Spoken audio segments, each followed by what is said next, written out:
Good morning. Agan tatay nag-aano.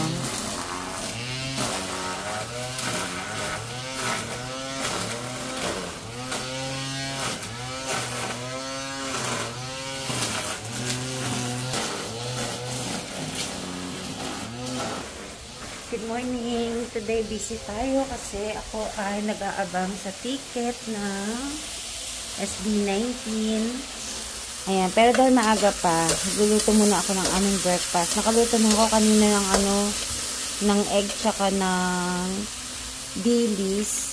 So, sabi ko parang gusto ko ng may dagdag na gulay. So, ito na yung pinakagulay namin. Ginisang, kamatis sa itlog. Yan, ito yung sinasabi kong parang toyo o dilis. Binili lang namin yan sa Mahogany Market. Tapos itlog.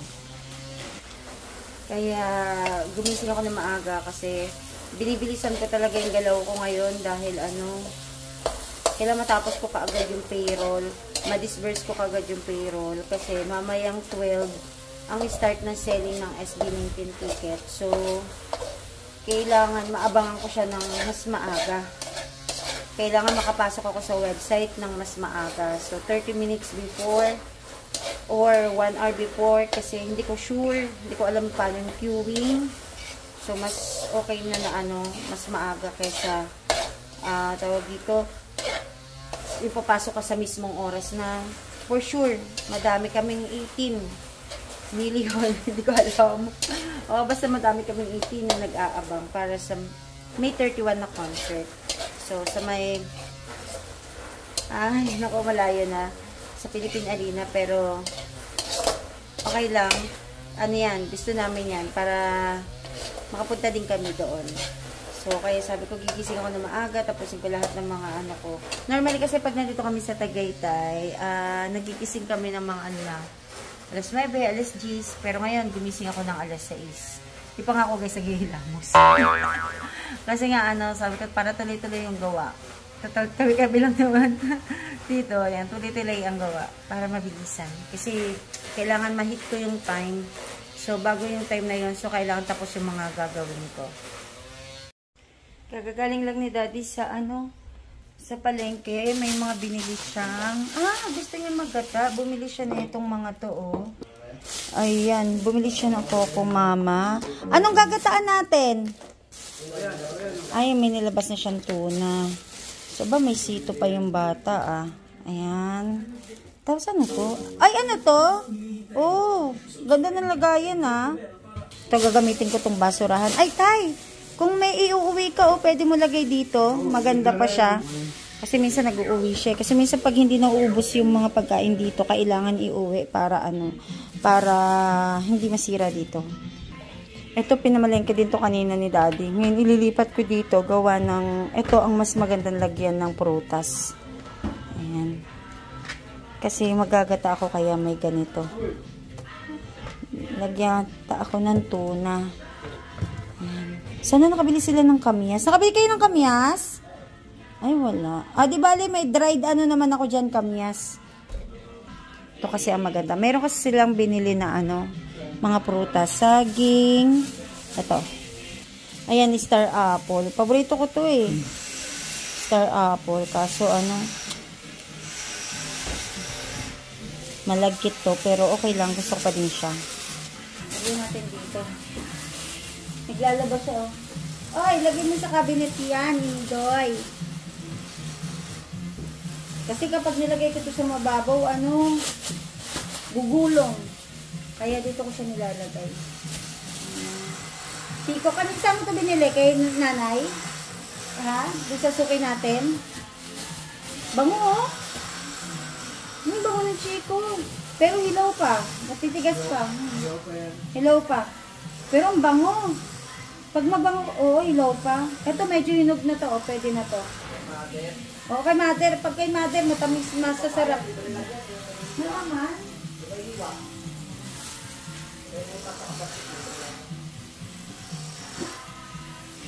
Ito pa. Papaya. Yung may butas daw dito, libre. Kasi pag bumibili talaga doon si JR, lagi may libre ito. Pero naka-sealed naman. Ayan. Libre daw to galing kay nanay doon sa suki-suki namin sa may, sa may Mahogany Market. Ay, ito, balatan na natin to. Balatan na yan. Tapos ito, kahit ganito to, masarap to. Subok na namin yung ano na ito. Kailangan ibabaw yung star apple at matutulog. Tapos, binigay ito ng kapitbahay namin. Tsaka ito. Ayan. Tapos bumili sila ng kakanin. Itong kakanin na to, paborito ito ni si Kel. So, mamaya pagising niya. Paano mo kayo sikit to? Paano yan ang ano? Ganda ng langit. Ngayon lang ako nakalabas sa aking lungga. Magluluto ako. Kaya nandito ko sa labas. Kukuha na naman ako ng aking mga talbos. Ay, ano yung nangyari sa ano? Pinatay na to, yung kamatis. Ayan o. Nawala ng ano yun. Baka namatay na siya. Yung daddy o. Mukhang buhay na tong ano ko o, tanglad. Kasi o, may green na o. Oh, mukhang okay na o. Meron ako dito dalang mga buto-buto. Ayan, tapon natin doon. Hayanin natin siyang umano. Uy, namumulaklak na yung ano ko, oh. Yung aking papaya. Ayan, tayo ay manguha ulit nitong talbos. Kasi tayo ay magsisinabawan na talbos. Kunin lang natin yung malambot. Para ano, pang sahog lang ang kukunin natin. Ayan. Dami oh. Ay, may mga insekto ah. Gusto ko na nga itong ano yun tanggalin. Pero ang laki din kasi ng pakinabang. Ayan, daming ano oh. Ayos ah. Ayan oh. Kamatis, wild tomato. Dami ng hinog. Ayan oh. Nakunin na natin. Sabunutin natin. Damo lang to eh. Ayan. Yan, to oh.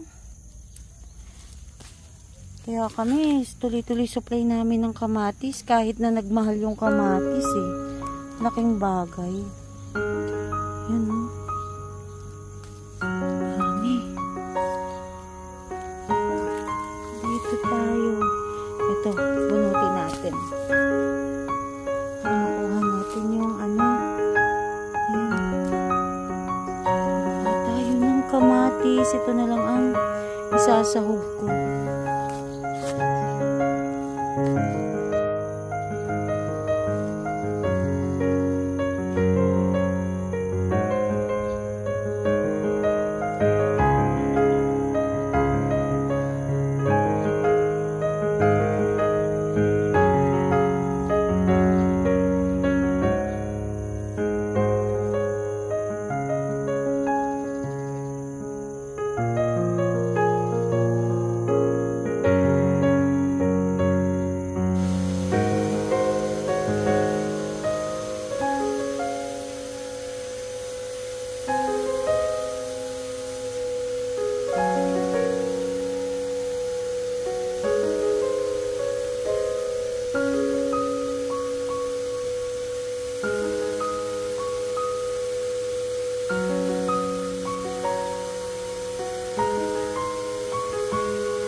Kasama akong Kalabaw. Inday Badiday. Kalabaw? Kakain ka nito ha. Ano to? Kalabasa, kalabasa tops. Kalabasa tops. Malaki ng kalabasa. Totoong kalabasa. Bakit peke ba yan? Oh! Kalabasa pa din yan. Gusto ko kayong kalabasa. Ano ko kalabasa plant? Tawag dyan, kalabasa tops. Ay, Yung ba't kinakain mo?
Start na ako guys magluto. Ayan, magano tayo kinamatisan na isda.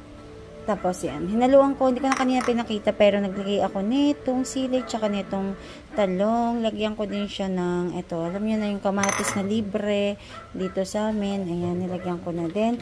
Lalagyan ko siya ng dried na kamyas or kalamyas ang tawag nila. Lalagyan ko din siya ng bawang at saka ng sibuyas. Ito yung bawang. So, simpleng dinurog ko lang. Tapos, sibuyas. Ayan. Ganyan. Pag ako nagluluto ng kinamatisan na isda, ganyan lang, pinagsasama-sama ko lang. Tapos, naglagay pala ako ng, kalahating baso na tubig. Pero, kapag ganito ang hitsura ng baso nyo, isang buo. Ayan, ganito. Isang buo. Pero sa mataas na baso, yung glass talaga na tinatawag nila, kalahati lang nun. So, lalagyan ko na lang ito ng pampalasa. Pag kumulo, ilalagay ko naman itong ating mga tops. Ito ay kamote tops. Ayan. Kinuha ko na yung pinakadulo para malambot na. Hugasan ko na lang. Ganun din tong ating, ang ganda talaga ng kulay nito. Perfect na perfect to guys. So, sobrang ganda. Talbos ng kamote natin na red yan. So, then, tapos na. Yun na yung pinaka-dinner namin. Luto na yung ating isda. Tsaka yung gulay. Kaya, isasapaw ko na yung ating kalabasa tops.